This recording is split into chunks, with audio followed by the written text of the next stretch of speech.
Everyone has to do Si vous ne savez pas ce que vous consommez, everything they can ne le consommez pas. in order to make sure they are on the right side of history. Consommateur engagé, aujourd'hui, c'est un boulot à plein temps. 84% de coton de la Chine, elles viennent de la région ouïghour. Posez-vous la question de savoir ce qu'il y a dans les vêtements. La fast fashion, c'est un vieux nuggets pourri. C'est nous qui dessinons aussi le monde de demain. There's another way of living on this planet. Change your minds, you guys.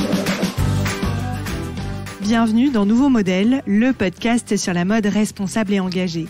Je suis Chloé Cohen, je suis journaliste et dans cet épisode, j'ai décidé de vous partager mon avis sur la marque de sport Oceans Apart. Vous êtes nombreuses et nombreux à m'interpeller régulièrement pour me demander ce que je pense de telle marque ou d'une autre. J'ai donc décidé de vous partager ma façon de décrypter une marque, comment je vérifie ce qu'elle dit, quelles questions je me pose avant d'acheter ou encore comment j'analyse ses engagements. Alors pourquoi j'ai choisi de vous parler d'Oceans Apart ? Parce que je la vois partout sur Instagram en ce moment. Beaucoup d'influenceuses en parlent sur les réseaux sociaux et donc je me suis dit que j'allais vous aider à y voir plus clair. Sur la page engagement du site, on peut lire que la marque allemande a été créée en 2017 avec la volonté de proposer des textiles véganes fabriqués de matières durables avec style et confort. C'est une magnifique phrase pleine de promesses qui ne veut pas dire grand-chose.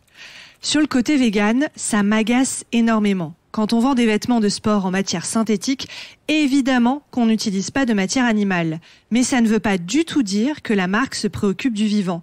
Car rappelons quand même qu'au lavage, avec les frottements, les vêtements synthétiques libèrent des microfibres plastiques qui se retrouvent dans nos rivières et nos océans et qui remplissent les estomacs des tortues, des dauphins et des baleines.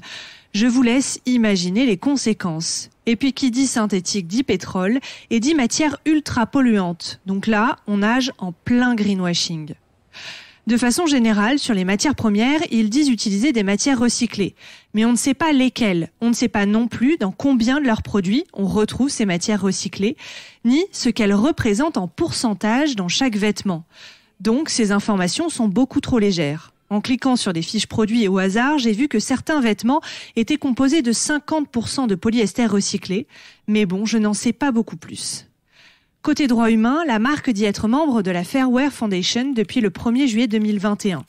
Si vous voulez en savoir plus sur cette organisation, j'avais fait un épisode avec Florence Bassin, qui était responsable vérification à la Fair Wear Foundation. C'est intéressant que la marque s'engage auprès de l'organisation pour assurer des conditions de travail équitables. Malheureusement, quand on clique sur les produits, on n'a aucune information sur le pays de fabrication. Donc clairement, ça n'est pas transparent. Et quand il n'y a pas suffisamment de transparence, il vaut mieux se méfier.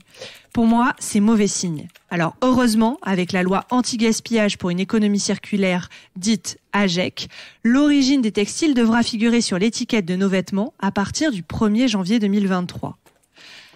La marque insiste aussi sur le côté inclusif, sauf que ces vêtements vont du XS au XL ou XXL parfois, ce qui fait du 42-44 à peu près.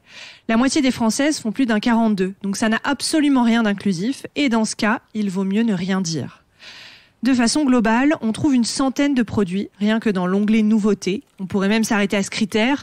La marque ne semble pas du tout consciente que le principal problème de l'industrie textile, c'est la surproduction. Bon, en conclusion, on peut dire que la marque Oceans Apart fait du greenwashing.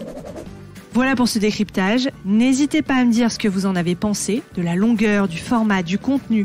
Et surtout, n'hésitez pas à me proposer des marques en me laissant un petit commentaire sur Apple Podcast ou sur votre application d'écoute préférée ou même par email. Je vous donne rendez-vous très bientôt pour un nouvel épisode.